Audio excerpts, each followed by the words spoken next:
Hello there viewers, Expert Bomber here, and welcome to another Fallout 4 video. In today's video, I'm going to be telling you about my top 5 least favorite things about Fallout 4. Now keep in mind, Fallout 4 is my favorite game, just period. It's my favorite game. I have never played a game as good as this one, in my opinion anyway, as far as single player games go anyway. Because if it had a multiplayer aspect, I don't know if it would be that good, but it might have been good, you know. So without further ado, let's get on with the list. So on the number 5 spot, we have settlement limitations. Now, I'm not talking about build limits. I'm not talking about how big settlements are or how small they are. I'm talking about the items. Now, keep in mind, DLCs do add items, but I think it's kind of bullshit that we don't have, like, more than 5 doors, and the 5 of them, like, 5 of them are just the same color, and then there's one different one. And this is all in the game without DLC. Now, you do get some more doors with the DLCs, but, you know, I mean, I wish they could have given us more stuff, so we didn't have to download all these mods just to make settlements look better. But I guess those are just left for DLC intentionally. So on the number 4 spot, something a lot of people hate, Preston Garvey. Okay, the guy that just sits there doing nothing, just suddenly comes up to you, tells you that he wants you to be the general of the Minutemen. So you're thinking now, okay, I'm the general, so I get to have command an army, right? No. That is not the case at all. No, basically you're commanded by the guy that's basically like a sergeant or whatever to go help a settlement. And most of the times, if you don't want him as a companion, he just tells you to go there and he doesn't even come along, just like as a secondary companion. What is the point of that? What is the point of having an army if you can't even use it? I mean, you can use the flares, but sometimes the flares that call the Minutemen don't even, like, no one even responds. So again, what is the point of having Preston Garvey there just telling you that a settlement needs help? Isn't that the reason that you have the castle and the radio tower and whatever? Anyway, and also, he tells you like every 2 seconds that a settlement needs help. So basically, if you do not go and help that settlement, the settlement will either have, like, I don't know, major issues or something like that from what it is. I mean, I haven't gone to like a 2 or 3, like I haven't saved them 2 or 3 times, but the point is, like, nothing really happened.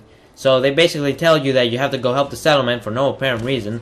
I mean, sometimes the actual people might leave or they could die or whatever, but that's like rare, unless you're playing survival mode, I think. But it's ridiculous. Preston Garvey is like the most annoying NPC in the whole freaking game. Anyway, enough about that one. Now on the number 3 spot, we have AI intelligence. Where to start with this one? NPCs are just ridiculously stupid in this game. A lot of times you'll just get stuck on walls and stuff. They will stop moving for some reason. I mean, I don't know how easy it is to get the AI intelligence to work, but it's still it could be improved. I can say that much. It's not really the biggest problem ever, but still, I wish NPCs had better AI. Now, in the number 2 spot, we have the role-playing aspect.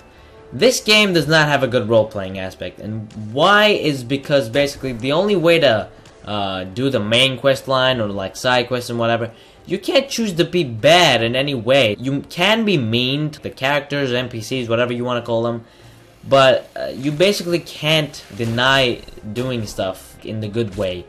Because you can't become a raider, you can't become a gunner, you can't become a child of frickin' Adam, for what it's worth. You can only go to the 3 main factions, and basically, because they're all 3 of them are considered good in some way, and you can't just be bad. You can't be the bad guy in the situation. So it would be very cool if that was added in Fallout 5.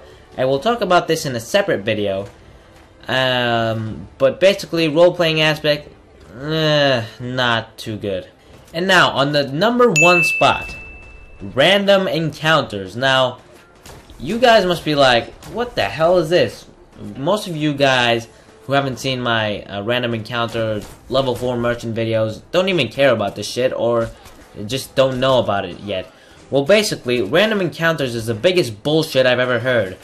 To find one NPC, a specific NPC randomly, between maybe 10 to 20 locations, I don't think it's 20, like 10 to 15 locations, is ridiculous, because some of the random encounter locations no one even knows about, and those are just the specific locations. There are other spots on the map that you can find them. They're not random encounter triggering locations, but they're places that they're just random places on the map. So basically, if you want to find a specific NPC at a specific time, he has to either be there at a specific time, because he will just go whenever. And sometimes the random encounters will die. So if they die, you have to either spawn them in with console commands, which is not available to Xbox One and PlayStation 4 users. So you guys are basically screwed if you have a PS4 or an Xbox and have a random encounter die. It's just ridiculous.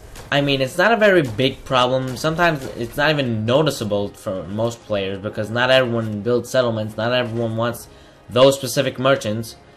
But a lot of times people do want to find legendary items that are cool and very useful. So for me, that was the biggest pain in the butt. But anyway guys, thank you all so much for watching this video. I really hope you enjoyed. Please like and subscribe if you did. And also comment down below your top 5 reasons that you don't like Fallout 4. Or your top 5 least favorite things about Fallout 4. And I will see you in the next video. Bye bye.